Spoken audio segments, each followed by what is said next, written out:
proses pemilu adalah proses di mana mereka harus menentukan pilihan. Lalu kemudian ketika pilihannya itu terpilih, mereka akan bersukacita. Meskipun kita patut mensyukuri benar-benar bahwa masyarakat kita secara umum sudah menyalurkan hak aspirasinya. Saya selalu katakan bahwa media itu salah satu instrumen pendukung demokrasi yang paling efektif. Kenapa? Karena melalui corong media inilah kita bisa mengedukasi masyarakat.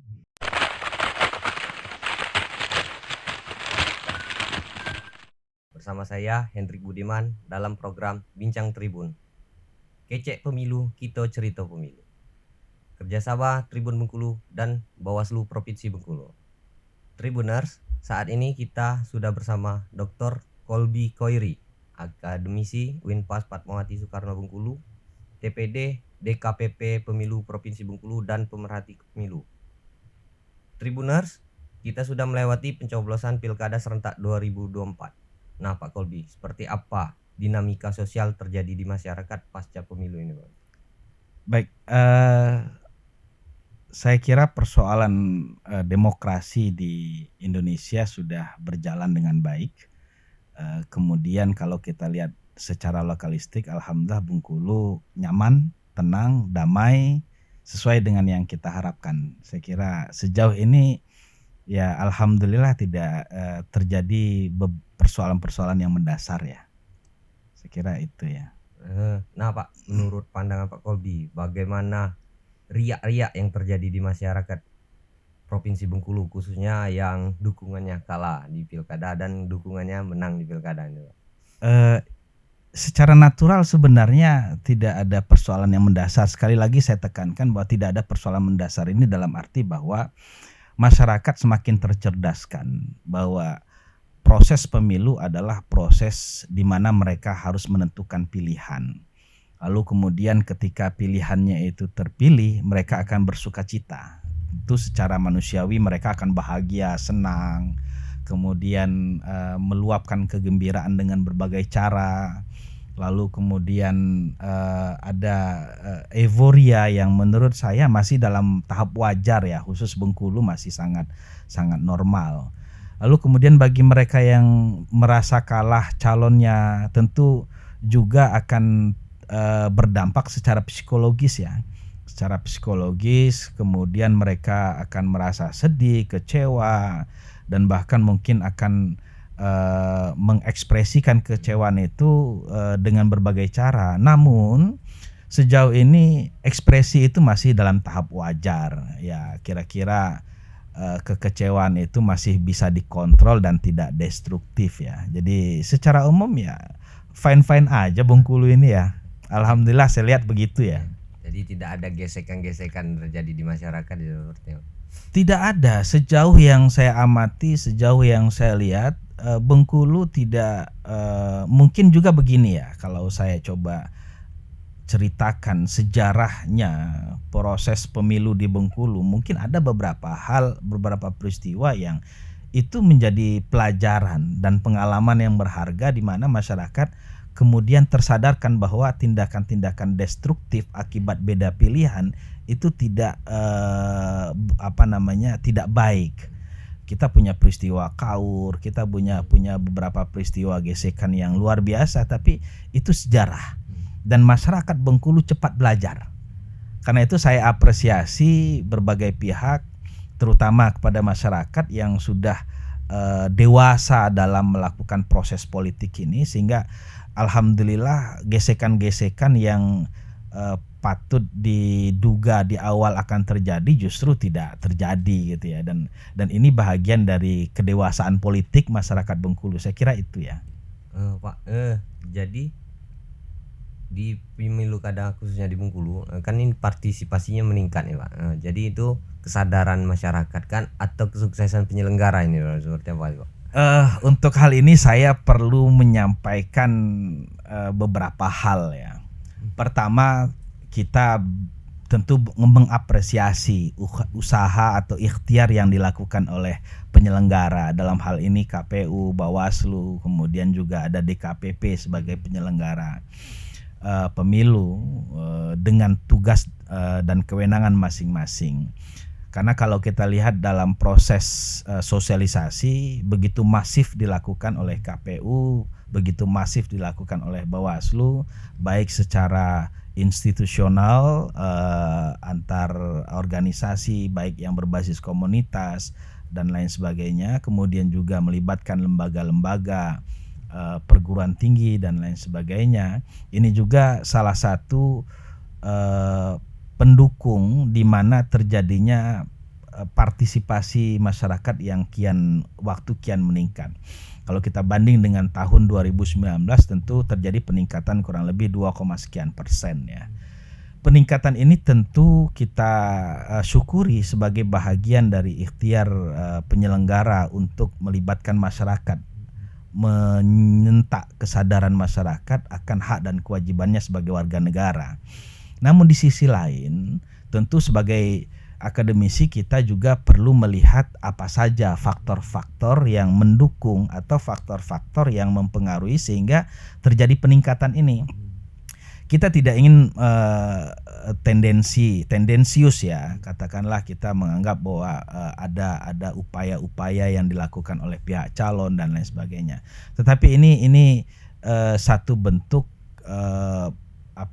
upaya yang maksimal dari penyelenggara, itu yang pertama. Kedua, ini juga bagian dari kesuksesan kontestan. Jadi para kontestan ini juga bekerja semaksimal mungkin untuk melibatkan masyarakat agar menyalurkan hak politik mereka, menyalurkan hak suara mereka di bilik suara. Namun kemudian perlu kita coba renungkan apa yang disampaikan misalnya oleh Prof. Burhanuddin Muhtadi dengan apa yang diistilahkan dengan money politik dan cost politik. Saya tidak ingin terlalu jauh untuk menggali itu karena saya tidak memiliki data yang valid. Hanya saja kita perlu juga mengevaluasi mungkinkah kesadaran politik ini muncul karena memang itu berangkat dari intristik ya. Jadi kesadaran dari dalam diri masyarakat bahwa dia adalah warga negara, bahwa dia punya hak, punya kewajiban untuk memilih dan menentukan pemimpinnya, atau kemudian ada faktor ekstrintik itu ya. Jadi faktor eksternal di mana ada mungkin paksaan, ada juga mungkin tekanan, atau mungkin ada dipengaruhi oleh faktor-faktor yang sifatnya material. Bisa saja itu terjadi. Hanya saja untuk memvalidasi itu kita perlu, ini tantangan bagi akademisi saya kira, untuk mencoba memperkuat fenomena ini menjadi sebuah fakta yang berbasis data.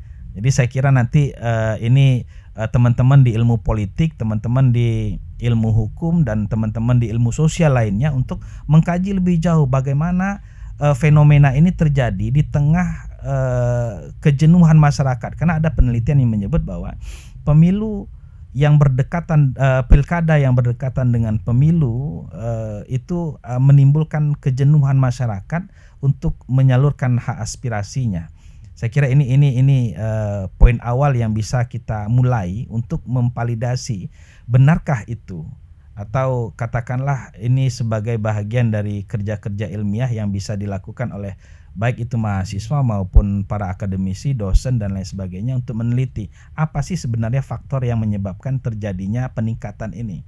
Meskipun kita patut mensyukuri benar-benar bahwa masyarakat kita secara umum sudah menyalurkan hak aspirasinya. Saya kira itu ya. Nah Pak, menarik nih Pak. Kan ada istilahnya pesta demokrasi. Jadi menarik dari apa yang Bapak ulas tadi, dan kita flashback ke belakang sedikit. Di masyarakat berkembang dengan kita senang dengan pestanya, tapi bukan dengan demokrasinya. Apakah itu yang menjadi peningkatan partisipasi di masyarakat Provinsi Bengkulu itu? Ya, ini jadi menarik sekali ya. Kita cenderung memahami pesta itu adalah sebuah event, sebuah kegiatan yang memang penuh dengan pernak-pernik. Sehingga ya kalau pesta itu ya bergembira. Pesta itu ya senang-senang, happy-happy gitu ya.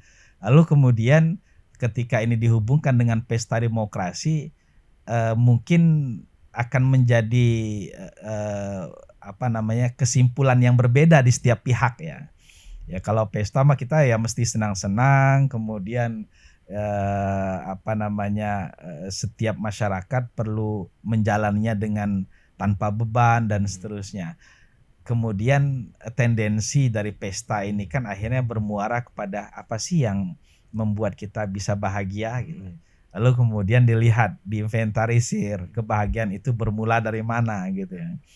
Ya, saya kira sekali lagi saya katakan ini patut kita telusuri, patut kita analisis lebih jauh. Jangan-jangan makna pesta itu kemudian berkonotasi negatif. Ya bisa saja karena sekarang trennya itu kan karena proses politik di Indonesia kemudian juga di pemilu kada itu kosnya luar biasa, sangat besar. Ya mulai dari proses pencalon meskipun sebenarnya pencalonnya gratis, tidak bayar. Tetapi bagaimanapun ketika melibatkan orang lain dalam sebuah proses pesta demokrasi, jangankan pesta demokrasi, pesta nikahan aja, ya ada bagian-bagian tertentu yang perlu kos, ya mau masak, mau beli hidangannya dan seterusnya, apalagi pesta demokrasi. Karena itu ini juga menjadi bahan evaluasi menurut saya sejauh ini meskipun pesta itu sudah dijalani, hanya saja memang kualitasnya yang perlu kita coba diskusikan lebih jauh. Ya termasuk dalam hal ini bagaimana kualitas proses. Sekali lagi keberhasilan atau kualitas pemilu, kualitas pilkada, kualitas pemimpin itu menjadi satu harga mati untuk mendapatkan results, hasil yang baik. Saya selalu mengatakan bahwa pemilu itu atau pilkada itu tidak saja berorientasi pada result sesungguhnya, tapi proses itu penting. Ya, jadi bagaimana prosesnya itu yang menjadi telaah kita. Kalau prosesnya baik, prosesnya benar, patuh pada ketentuan, tunduk pada hukum, insya Allah hasilnya akan baik pula. Saya kira itu. Pak, bagaimana menurut Bapak untuk pengaruh hasil pilkada ini terhadap keberagaman budaya dan etnis, khususnya di Indonesia, Pak? Ya, secara umum saya kira kita merujuk kepada ruh di mana semangat kebinekaan itu mesti tertanam di dalam diri kita. Kita adalah masyarakat yang multikultur, masyarakat majemuk. Tetapi kita disatukan dalam satu filosofi. Yang filosofi ini menurut saya ada di dalam kesepakatan di mana kita sudah menyadari bahwa Indonesia ini berada dalam sebuah kesatuan. Karena itulah maka muncul istilah Bhinneka Tunggal Ika, berbeda-beda namun satu jua. Lalu kemudian kalau kita tarik ke wilayah politik, maka sesungguhnya secara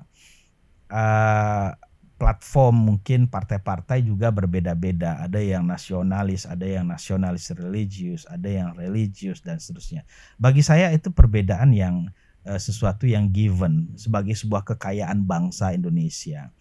Lalu kemudian perbedaan-perbedaan ini ketika kemudian ditarik ke anasir politik maka akan muncul namanya identitas. Dan identitas itu menurut saya tidak ada persoalan. Karena setiap kita kan punya identitas, ya identitas apapun, ya kita punya. Hanya saja yang memang patut kita waspadai itu ketika identitas itu menjadi sesuatu yang mutlak dalam diri manusia sehingga dia tidak mau mencoba membangun konektivitas atau interaksi dengan di luar identitasnya. Itu yang menjadi persoalan. Sehingga disinilah peran masyarakat, peran agama, peran tokoh, kemudian peran partai politik untuk dapat mengelaborasi perbedaan itu menjadi sebuah kekuatan. Kita punya slogan Persatuan Indonesia. Dari sisi apapun kita tidak bisa menafikan akan keberagaman, karena itulah kita mesti satukan dalam slogan itu. Kemudian di dalam proses pemilu, perbedaan-perbedaan itu saya kira tidak saja secara platform politik, tapi juga dalam pilihan, dalam partai politik juga ada perbedaan-perbedaan dan itu alamiah. Karena itu yang perlu saya tekankan adalah bahwa siapapun yang terpilih dalam proses politik yang fair, proses politik yang sesuai dengan mekanisme yang ada, taat pada hukum, patuh pada ketentuan, maka itu adalah pilihan kita bersama. Dan ketika dia jadi, dia tidak hanya menjadi pemimpin satu golongan, tidak hanya pemimpin satu kelompok, tapi dia adalah pemimpin untuk semua orang. Apakah dia muslim, non muslim, atau apakah dia orang Jawa, Sunda, Padang, Bali, atau apa, semuanya yang ada di masyarakat. Nah, khususnya di Bengkulu juga demikian saya kira. Jadi mau dia orang mana, kita tidak mau terjebak dalam isu-isu SARA itu. Karena bagaimanapun kalau kita merujuk ke teori-teori konflik itu ya karena ada konflik antar kelompok salah satu penyebab terjadi. Dan alhamdulillah Bengkulu bisa terjaga meskipun awalnya muncul ini. Di awal-awal ini muncul, tetapi alhamdulillah ini juga yang menurut saya perlu diperkuat kembali. Ketika calon yang ditentukan itu sudah ditetapkan terpilih, dia mesti melakukan konsolidasi itu, rekonsiliasi lah ya, melakukan rekonsiliasi terhadap masyarakat, bagi masyarakat yang berbeda kelompok pilihan ini. Kemudian yang kedua, bagaimana melibatkan media. Saya selalu katakan bahwa media itu salah satu instrumen pendukung demokrasi yang paling efektif. Kenapa? Karena melalui corong media inilah kita bisa mengedukasi masyarakat. Ya, pada event-event tertentu mungkin tidak, karena keterbatasan informasi yang diperoleh masyarakat. Bagaimana kemudian informasi ini bisa sampai? Ya melalui media, apapun medianya. Apakah nanti melalui media cetak, elektronik, kemudian media online, atau kemudian ada upaya-upaya yang kreatif dari masyarakat melalui medsos. Saya kira ini bahagian dari yang bisa dilakukan ya. Dan alhamdulillah Bengkulu sejauh ini tidak ada yang mengkhawatirkan menurut saya begitu. Pak, ini kan pilkada sudah selesai nih. Apa upaya yang harus dilakukan pemerintah daerah untuk mengurangi dampak negatif terhadap dinamika sosial yang terjadi? Pertama, saya kira yang harus dilakukan adalah bahwa pemimpin terpilih yang nanti akan mengomandoi, menakodai pemerintahan provinsi Bengkulu, termasuk juga kabupaten kota ini ya, karena kita pilkada serentak, jadi kabupaten kota juga termasuk dalam hal ini. Saya hanya ingin mengingatkan bahwa keterpilihan saudara, keterpilihan Anda di dalam proses politik ini adalah kemenangan masyarakat secara umum. Seluruh masyarakat yang berada di wilayah di mana saudara terpilih. Karena itu maka harus ditanamkan keyakinan bahwa Anda adalah pemimpin masyarakat. Kalau sudah meyakinkan pemimpin masyarakat, maka tidak ada lagi yang namanya pihak saya, pihak lawan. Itu yang penting ya. Jadi ada semangat dulu. Karena kita sesungguhnya berangkat dari semangat. Kalau bukan dari semangat itu yang tertanam, maka apapun yang dilahirkan, kebijakan apapun yang dimunculkan itu akan blunder. Ya. Karena itu yang pertama harus ada semangat itu. Yang kedua, sebagai pemimpin tentu memiliki kebijakan-kebijakan. Nah, kebijakan-kebijakan tersebut harus diorientasikan pada kesejahteraan rakyat, pada kemakmuran masyarakat. Jadi karena tanpa memandang golongan, suku, ras dan lain sebagainya. Mau dia mendukung kemarin atau tidak, mencoblos kemarin atau tidak, apatah lagi kan kita tidak tahu benarkah si A mendukung saya. Karena itu kan kita rahasia, tidak ada yang tahu siapa yang dipilih oleh masyarakat. Karena itu kita harus mengingatkan terus pada pemimpin kita bahwa dia adalah pemimpin masyarakat, karena itu kebijakannya harus berorientasi pada masyarakat. Yang ketiga, sembari menyusun kebijakan-kebijakan itu, saya kira perlu melakukan rekonsiliasi. Jadi partai-partai pendukung yang selama ini mungkin tidak mendukungnya gitu kan, saya kira jangan pula diabaikan. Jangan pula dianggap lawan selama-lamanya. Karena dalam politik itu kan tidak ada teman abadi ya. Yang ada kepentingan. Dan kepentingan ini adalah kepentingan masyarakat. Selama partai politik yang tidak mendukung pada proses pilkada kemarin itu berorientasi pada masyarakat, dia adalah mitra. Jangan dijauhi. Kemudian perlu melibatkan tokoh-tokoh masyarakat, tokoh agama, akademisi, NGO dan lain sebagainya termasuk media untuk mengedukasi masyarakat. Jadi bagaimana kemudian pihak-pihak yang dilibatkan ini diberikan tanggung jawab untuk mempererat, memperkuat komitmen atau semangat masyarakat sehingga kemudian mereka bisa berkontribusi pada pembangunan. Jadi jangan mereka dilarutkan di dalam pertikaian, di dalam konflik dan lain sebagainya. Yang harus dilakukan adalah bagaimana antar masyarakat ini terjadi harmonisasi. Nah, harmonisasi ini sebagai sumber untuk kekuatan pembangunan kita. Saya kira itu yang harus dilakukan oleh pemerintah ke depan, sehingga tentu yang paling penting juga adalah menunaikan janji-janji politik ya. Janji-janji politik yang sudah disampaikan. Memang kita tidak bisa kemudian menagih secara legal formal mau 1000 kontrak politik yang dilakukan. Tidak ada tuntutan yang bisa dilakukan oleh masyarakat. Oleh karena itu jangan sampai masyarakat kemudian apatis ya. Jangan sampai kemudian masyarakat merasa ya percuma aja kami pilih kalau kemudian tidak sesuai dengan visi dan misi. Kami milih mereka ini kan karena visi dan misi. Mungkin masyarakat berpikir begitu. Tapi kalau kemudian visi misi programnya tidak sesuai dengan apa yang dijanjikan, kan masyarakat apatis. Dan ini menurut saya salah satu juga yang menurunkan kualitas partisipasi. Ya, jadi ini perlu kerja bersama, kerja kolektif ya. Yang harus kita bangun itu integritas. Nah, saya selalu memahami integritas itu adalah bentuk loyalitas kepada negara kesatuan Republik Indonesia. Jadi kita berpikir untuk negara, ya, untuk bangsa. Nah, kalau udah berpikir negara dan bangsa, maka kita sungguhnya berbuat untuk masyarakat. Nah, pemimpin kita diharapkan begitu. Saya kira itu. Nah, Tribuners, akhirnya kita sudah di penghujung acara. Semoga apa yang disampaikan Pak Dr. Kolby Koiri bisa bermanfaat untuk pemirsa tribunbengkulu.com. Akhir kata, wabillahi taufiq wal hidayah. Wassalamualaikum warahmatullahi wabarakatuh. Waalaikumsalam.